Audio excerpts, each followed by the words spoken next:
Praise the Lord. കർത്താവിൻ്റെ ധന്യതിരുനാമം ഇന്ന് ഈ പ്രഭാതത്തിൽ മഹിമപ്പെടുമാറാകട്ടെ.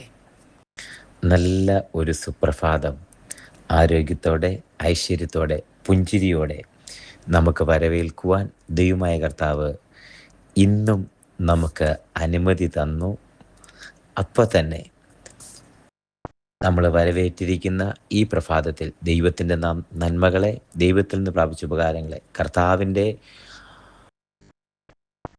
ഉപകാരത്തെ ഓർത്തുകൊണ്ട് ഇന്ന് പ്രഭാതം നമുക്ക് പ്രാർത്ഥനയോടുകൂടി ദൈവവചന ധ്യാനത്തിലേക്ക് തിരിയുവാൻ യെശയ്യാ പ്രവാചന പുസ്തകം 60-ാം അധ്യായം 1-ാമത്തെ വാക്യം, ഐസിയ ചാപ്റ്റർ 60 വേഴ്സ് 1. എഴുന്നേറ്റ് പ്രകാശിക്കുക, നിന്റെ പ്രകാശം വന്നിരിക്കുന്നു, യഹോവയുടെ തേജസ്സും നിന്റെ മേൽ ഉദിച്ചിരിക്കുന്നു. Arise, shine, for thy light is come, and the glory of the Lord is arisen upon thee. നല്ല അനുഗ്രഹിക്കപ്പെട്ട വചനം. എഴുന്നേറ്റ് പ്രകാശിക്കുക, നിന്റെ പ്രകാശം വന്നിരിക്കുന്നു, യഹോവയുടെ തേജസ്സും നിന്റെ മേൽ ഉദിച്ചിരിക്കുന്നു. യെശയ്യാ പ്രവാചകന്റെ പുസ്തകം ബൈബിളിന് തുല്യമായിട്ടൊരു പുസ്തകമാണ്. 66 അധ്യായങ്ങളുണ്ട്. ബൈബിളിലാകെ 66 പുസ്തകങ്ങളുണ്ട്. യെശയ്യാ പ്രവാചകൻ ഒരു തലോടലിൻ്റെയും ഒപ്പം തന്നെ വാളിൻ്റെയും പ്രവാചകനാണ്. ഒരുപോലെ വാളിൻ്റെയും ആശ്വാസത്തിൻ്റെയും പ്രവാചകനാണ്. യേശു കർത്താവിനെ കുറിച്ചുള്ള മശികൈക പ്രവചനങ്ങളാണ് ഏറ്റവും കൂടുതൽ അടങ്ങിയിരിക്കുന്ന യെശയ്യാവിൽ. അപ്പോൾ തന്നെ യെശയ്യാവ് 60-ാം അധ്യായം എത്തുമ്പോൾ ജനത്തോട് പറയുന്ന ഒരു വാചകം, ആത്മനിറവിൽ ആത്മാവിൽ നിന്ന് പ്രാപിച്ച് ജനത്തോട് പറയുന്നൊരു വാചകമാണ്, എഴുന്നേറ്റ് പ്രകാശിക്കുക, നിന്റെ പ്രകാശം വന്നിരിക്കുന്നു, യഹോവയുടെ തേജസ്സും നിന്റെ മേൽ ഉദിച്ചിരിക്കുന്നു. മനോഹരമായൊരു വാക്യമാണ്. ഈ വചനം നമ്മളോട് പറയുന്ന ഒന്ന് ചിന്തിച്ചേ. എഴുന്നേറ്റ് പ്രകാശിക്കുക, നിന്റെ പ്രകാശം വന്നിരിക്കുന്നു, യഹോവയുടെ തേജസ്സും നിന്റെ മേൽ ഉദിച്ചിരിക്കുന്നു. ഇത് യെശയ്യാ പ്രവാചകൻ പറയുമ്പോൾ പുതിയ നിയമ പുസ്തകത്തിൽ മത്തായി സുവിശേഷത്തിൽ യേശു കർത്താവ് വാക്ക് പറയുന്നുണ്ട്. യേശു കർത്താവ് നിങ്ങൾ ലോകത്തിന്റെ വെളിച്ചമാകുന്നു. യേശുവിനെ കുറിച്ച് പറയുന്നു നീതി സൂര്യൻ എന്ന വെളിപ്പാട് പുസ്തകത്തിലും അതേ നീതി സൂര്യന്റെ പ്രകാശം. ഇനി ഇവിടെ ഇരുട്ടുണ്ടാവുകയില്ല, പ്രകാശത്തിന് സൂര്യൻ വേണ്ട, നീതി സൂര്യൻ യഹോവ നിത്യപ്രകാശമായിരിക്കും, നീതി സൂര്യനാകുന്ന കർത്താവിനെ കുറിച്ച് പറയുന്നു. അപ്പോൾ തന്നെ യേശു കർത്താവ് നമ്മെ കുറിച്ച് പറയുന്നു, നിങ്ങൾ ലോകത്തിന്റെ വെളിച്ചമാകുന്നു. അതെ, മലമേലിരിക്കുന്ന പട്ടണം മറഞ്ഞിരിപ്പാൻ പാടില്ല, അത് എല്ലാവർക്കും പ്രകാശിക്കേണ്ടതാകുന്നു. മറ്റൊരു കാര്യം പറയുന്നുണ്ട്, വിളക്ക് കത്തിച്ച് പറയൻ കീഴിലല്ല തണ്ടിന്മേൽ അത്രേ വെക്കേണ്ടത്, അപ്പോൾ അത് എല്ലാവർക്കും പ്രകാശിക്കും. നിങ്ങൾ ലോകത്തിന്റെ പ്രകാശമാകുന്നു.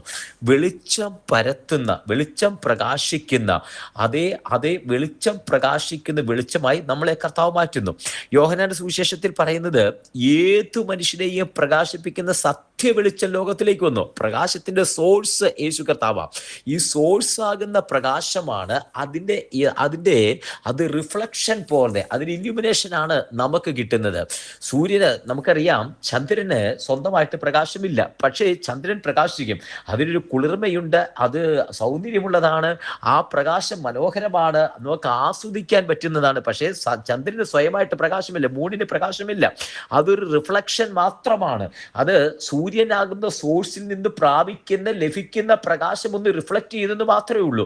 നമ്മുടെ റൂമിനകത്ത് നല്ല ഒരു 500 വോൾട്ടിന്റെയോ അല്ലെങ്കിൽ ഒരു LED ബൾബോ നല്ലതായിട്ട് പ്രകാശിക്കുന്നുണ്ടെങ്കിൽ ആ പ്രകാശം റൂമിൽ മുഴുവനുണ്ട്. അവിടെ ഒരു കണ്ണാടി ഉണ്ടെന്നിരിക്കട്ടെ, ഒരു മിറർ ഇരിക്കുന്നുണ്ടെന്നിരിക്കട്ടെ, ആ മിററിൽ പ്രകാശം വന്നിട്ട് അത് റിഫ്ലക്ട് ചെയ്ത് റൂമിൽ മുഴുവൻ ഒന്നുകൂടെ പരത്തും. അതിന്റെ അർത്ഥം കണ്ണാടിയുടെ പ്രകാശമല്ല, മിററിന്റെ പ്രകാശമല്ല, മിററിന് എവിടുന്നോ ലഭിച്ച പ്രകാശം മിറർ റിഫ്ലക്ട് ചെയ്യുന്നതാണ്. ഇതുപോലെയാണ് വിശ്വാസികളെ, ദൈവമക്കളെ നമ്മളായിരിക്കുന്നത്. നമുക്ക് പ്രകാശം കിട്ടുന്നത് നീതി, ഏതു മനുഷ്യരെയും പ്രകാശിപ്പിക്കുന്ന സത്യ വെളിച്ചം. ആ വെളിച്ചം നമ്മൾ പ്രാപിച്ചിട്ട് ഇനിയും സങ്കീർത്തന പുസ്തകത്തിന്റെ വാക്യം ഇങ്ങനെ പറയുന്നുണ്ട്, നിന്റെ വചനം എന്റെ കാലിന് ദീപവും എന്റെ പാതയ്ക്ക് പ്രകാശവുമാകുന്നു. അപ്പോൾ ഈ വചനം മനനം ചെയ്ത്, വചനം ധ്യാനിച്ച് യേശു കർത്താവിന്റെ പാതയിൽ നടക്കുന്ന നമ്മെ നോക്കിയിട്ടാ പറയുന്നത്, ഏതു മനുഷ്യരെയും പ്രകാശിപ്പിക്കുന്ന സത്യ വെളിച്ചം ലോകത്തിലേക്ക് വന്നു. യേശു കർത്താവാകുന്ന സത്യ വെളിച്ചം വചനത്തിലൂടെ ഇത് വചനമാകുന്ന വഴിയിലൂടെ പ്രകാശിപ്പിക്കുമ്പോൾ നമ്മുടെ അന്തരംഗത്തിൽ പ്രകാശം, ആ സോഴ്സ് ആകുന്ന പ്രകാശത്തിൽ പ്രകാശത്തിൽ നിന്നുള്ള ആ പ്രകാശത്തിൽ നിന്നുള്ള ആ റിഫ്ലക്ഷൻ നമ്മളിലടിച്ചിട്ട് നമ്മൾ മറ്റുള്ളവരിലേക്ക് നോക്കുമ്പം ഇതേ നീതിസൂര്യന്റെ പ്രകാശം, അതുകൊണ്ടാ പറയുന്നത് ക്രിസ്തുവിനെ വായിക്കുന്ന പത്രങ്ങളായി നമ്മളെ കർത്താവ് മാറ്റുന്നു. ക്രിസ്തുവിനെ നമ്മളെ അറിയുന്നവർ ക്രിസ്തുവിനെ അറിയുന്നു. ആ പ്രകാശം നമ്മളിലേക്ക് എടുക്കുവാൻ യേശു ക്രിസ്തുവിലുള്ള ഈ അതേ പ്രകാശം, യേശു ക്രിസ്തുവിലുള്ള അതേ ആ തേജസ് നമ്മളൊന്ന് വഹിക്കുവാൻ, ആ തേജസ് മറ്റുള്ളവരിലേക്ക് കൊടുക്കുവാൻ കർത്താവ് നമ്മെ കുറിച്ച് ആഗ്രഹിക്കുകയാ. ഹല്ലേലൂയ. ഇന്ന് ഈ പ്രഭാതത്തിൽ ദൈവപാദമെടുത്തിൽ ദൈവസന്നിധിയിൽ ഇരിക്കുന്ന ദൈവവചനം കേൾക്കുന്ന ദൈവത്തിന്റെ കുഞ്ഞെ, നിന്നോട് പറയുന്ന വാക്കിൽ എഴുന്നേറ്റ് പ്രകാശിക്കുക. നിന്റെ പ്രകാശം വന്നിരിക്കുന്നു. Now is the time for you. നിനക്ക് എഴുന്നേക്കാൾ സമയമാ. നിന്റെ മേൽ പ്രകാശം വന്നിരിക്കുന്ന സമയമാ. അതേ യഹോവയുടെ തേജസ് നിന്റെ മേൽ ഉദിക്കും. ഒറ്റ വാക്കി പറഞ്ഞാൽ കർത്താവിന്റെ അടുക്കലേക്ക് വരുന്ന നിനക്ക് ദൈവത്തിന്റെ തേജസിന്റെ അവകാശം ലഭിച്ചിരിക്കുക.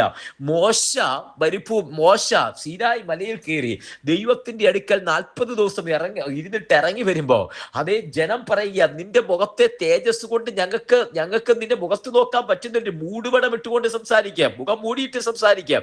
40 ദിവസം ഇരുന്ന കൊരിന്ത്യർ ലേഖനം പറയുന്നത് 40 ദിവസം ഇരുന്ന മോശയുടെ തേജസ് നീങ്ങിപ്പോകുന്ന ടെമ്പററി ആയിട്ടുള്ള പ്രകാശമായിരുന്നെങ്കിൽ നമ്മൾ നിത്യ തേജസ്സിനെ പ്രാപിക്കാനുള്ള, നിത്യ തേജസ്സിന്റെ കരം, നിത്യ തേജസ്സിനെ പ്രാപിക്കാനുള്ളവരാ. അത് ഇതിലും വലിയ പ്രകാശമാണ് നമ്മൾ പ്രാപിക്കാൻ പോകും, നിത്യ തേജസ്.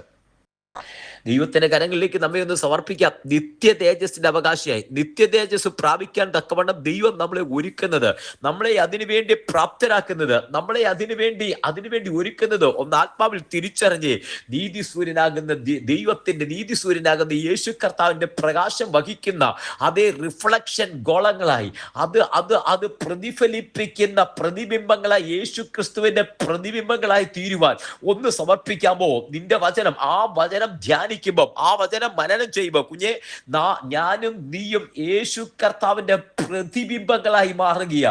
ആ പ്രകാശം, അതുകൊണ്ടാണ് കർത്താവ് പറഞ്ഞത് നിങ്ങൾ ലോകത്തിന്റെ വെളിച്ചമാകുന്നു. ഈ വെളിച്ചം കത്തിച്ചിട്ട് പറയുടെ കീഴിലല്ല, തണ്ടിന്മേൽ വെക്കണം. അതപ്പം വീട്ടിലുള്ള എല്ലാവർക്കും പ്രകാശിക്കും. അടുത്ത വാക്ക് പറയുന്നത് മലമേലിരിക്കുന്ന പട്ടണം, നിന്റെ വീട്, നിന്റെ സഭ മലമേലിരിക്കുന്ന പട്ടണം പോലെ ശോഭിക്കാൻ. അപ്പം അത് ആ ദേശത്തുള്ള മുഴുവൻ പേർക്കും പ്രകാശമായി തീരും. ഒന്ന് പറഞ്ഞ് അവസാനിപ്പിക്കട്ടെ, കൺക്ലൂഡ് ചെയ്യട്ടെ. നിന്നെ ദൈവം കാണുന്നത് ക്രിസ്തുവിലേക്കുള്ള ഒരു പ്രകാശം, ഒരു വഴിയായി, യേശു കർത്താവിലേക്ക് പാതയായി കുഞ്ഞെ നിന്നെ കർത്താവ് കാണുന്നു. ദൈവങ്ങളിലേക്ക് സമർപ്പിക്കാം, ഒരുമിച്ച് പ്രാർത്ഥിക്കാം. സ്വർഗീയ പിതാവേ, ജനത്തെ അനുഗ്രഹിച്ച് പ്രാർത്ഥിക്കുന്നു. ഈ വചനത്തിന് മുൻപാകെ സമർപ്പിക്കുന്നു. എഴുന്നേറ്റ് പ്രകാശിക്കാം. നിന്റെ പ്രകാശം വന്നിരിക്കുന്നു. ദൈവത്തിന്റെ തേജസ്സും നിന്റെ പേർ ഉദിച്ചിരിക്കുന്നു.